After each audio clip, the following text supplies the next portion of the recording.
Hi, everyone. Welcome back to PlayStation Live from E3. I'm so excited to be joined by David Cage of Quantic Dream and, of course, Ryan Clements. And we're here to talk about Detroit Become Human. Now, I just played this demo last night at the Expo. I got to play the hostage demo, and it's a super intense demo. It is. Yeah, I really enjoyed it. We got to see a little bit about it last year, and this, I think, just kind of built on it. So walk us through a little bit about the Android technology that we get to see and how it's kind of taking over. Well, the game takes place in the near future, about 20 years from now, and it's a world in which technology has made possible the creation of androids that move, speak, behave like human beings, but they are treated like objects. So in this game, we're going to control 3 characters. Kara was the woman we introduced a year ago, and at last E3 we introduced Connor, the Deviant Hunter. So last year it was just showing a video, but this year it's fully playable, as you could see, and people can play it on the show floor.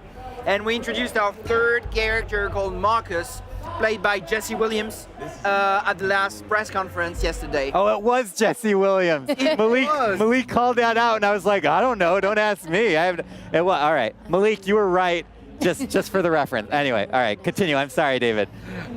That's it. Oh, okay, perfect. I wanted to just say that I think that Detroit, it's like the perfect time that you guys are showing this game, because even in technology now, AI is like a huge thing that people are trying to wrap their mind around, because these are really very real questions philosophically and morally that people are facing now in the world and in the next 10, 20, 30 years. I mean, I feel like you guys, I think you knew that this was all coming together. You built it right into the story. Yeah, right. Well, I was not the first one to see it. I was really inspired by a book called Singularity is Near by Ray Kurzweil, where he described this future in which, human intelligence doesn't evolve much, but machines, they have an exponential curve in how they progress. So there will be a point in the near future where there are 2 curves where they're going to cross, and they will become more intelligent than we are. And what if, beyond this point, they will start to feel emotion and start to want rights? How will we react? What will we do about it? And that's a very interesting question, and it's fascinating to me, especially because I think this is going to happen. It's not sci-fi. The question is only, is it going to be 20 years from now, 40 years from now? I don't know. But there will be a point in the near future where this is going to be the case. Now, David, I know you spent a lot of time on the script. I think it totally shows just in the little pieces that we've been able to see. How, from a writing perspective, did you go about writing all the different replayabilities? Because based on different choices you make, the game changes over and over and over again. I can't imagine how long that script was and all of like the, option B, option C. I have the same question. Yeah. Well, actually, I'm writing this kind of scripts for nearly 20 years, so I have some experience, but I must confess that Detroit's been by far the most complex script I've ever written. And it took me 2 years, which is quite unusual for me. It's a very long period of time. Final script is about 2,000 pages. It's really huge. And yeah, I mean, in comparison, a film is about 100 pages. This is 2,000 pages, so you can imagine, I mean, the amount of work, all the dialogues, all the conditions, and the different branches in the tree structure. It's been really a nightmare to write, to be honest. I appreciate your honesty, though. Yes, we thank you for the beautiful nightmare. Yeah, how do you try and find the focus? I mean, how do you always direct things back to the story that you want to tell?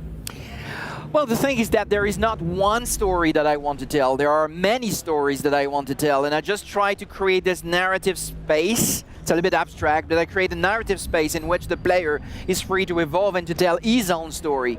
So you cannot tell any story in Detroit. There is still this narrative space over there, but you can really build your own story based on your actions and face the consequences of your decisions. Did you actually go to Detroit and do research there? Because Detroit itself feels like its own character. Oh yeah, absolutely. I mean, it was so important for us. We couldn't have written a game about Detroit without going to Detroit. And of course, we visited the empty factories and the empty churches and all these things that people can see on the internet. But at the same time, we saw some amazing places. I mean, there is in Detroit one of the most amazing theaters that I've ever seen. It's called the Fox Theater. It's absolutely beautiful. And there are many places like this. This city is really fascinating in that sense that it's been so big and so successful, and it went through hard times, and now it starts to rebuild. it's a very interesting story by itself. So for me, it was obvious that my story had to take place there.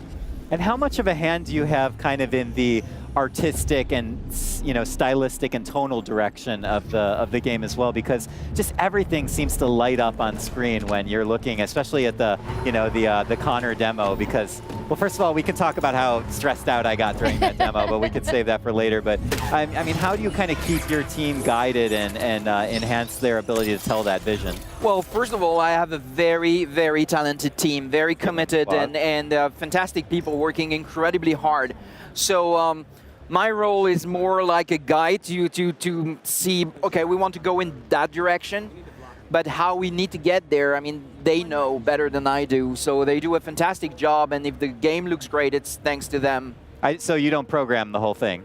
No, okay. No, I don't do anything, actually. I mean, no, it's true. I write, and I direct actors, and I help everyone with the global direction, but I don't program. I'm not a graphic artist. I can't do much. I think we'll just do a pull quote. It's "I don't do anything" right, exactly. by David K. I don't think that's fair to say of you. I do really love, one thing that stood out for me when we first saw it, because I come from a film background, something so cinematic is there's this one point where, especially when you're doing the hostage, interrogation, pushing the L1 button and you get to zoom in. It's almost like you're rack focusing on a camera and zooming in on that character. Where did that idea come from?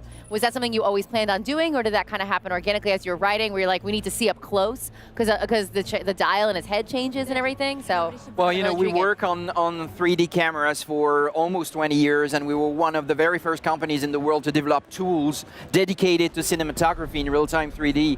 So we have developed over the years some experience about how to play with cameras, and I think Detroit is a very important game in that aspect for us, because it's one where we try to merge better cinematography and interactivity.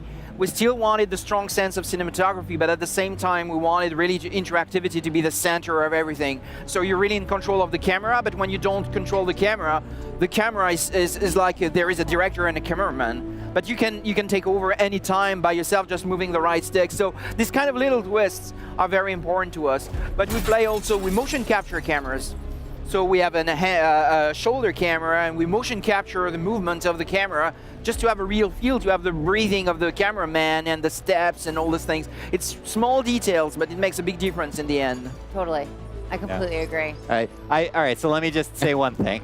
The hostage negotiation, it's just rife with tension all the way through. And I was actually telling Malik earlier in the day, one of our other hosts, when you become a parent, it changes the what's at stake in that scene. And I know that you are a parent as well, and writing that sort of scene where a child's life is at stake and the tension is just racked up really high. I mean, how do you kind of play with that emotion but still keep it kind of in line with the story that you're telling? Well, it's a lot of work, and to be totally honest with you, the very first version we had of this scene, the little girl was older. She was maybe 16 or 17.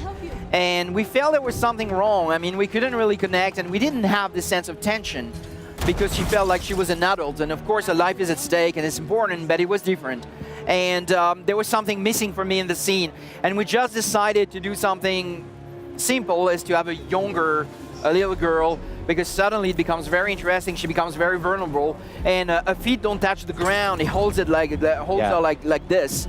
And there was a cable on set, so he could hold her with one arm. Oh my God. So the little girl who shot this was 9 years old, I think, on set, and she enjoyed that a lot, because between each take we had to swing her all over the place, and she loved it. But well, that makes me feel a little better. The tension has dropped a little bit. Yeah, no kid was killed during the shooting. Okay, I certainly hope not. Yes. Yeah, that's all I had for you. David, I really appreciate you coming on. Thank you so much. It's always a pleasure to have you. Thank you, my pleasure. Thank you, and thank you for sharing this game with us. I cannot wait to see all the different ways I can replay it over and over and over again. All right, guys, thanks so much for joining us. We're going to have a lot more here on PlayStation live from E3, so stick around. PlayStation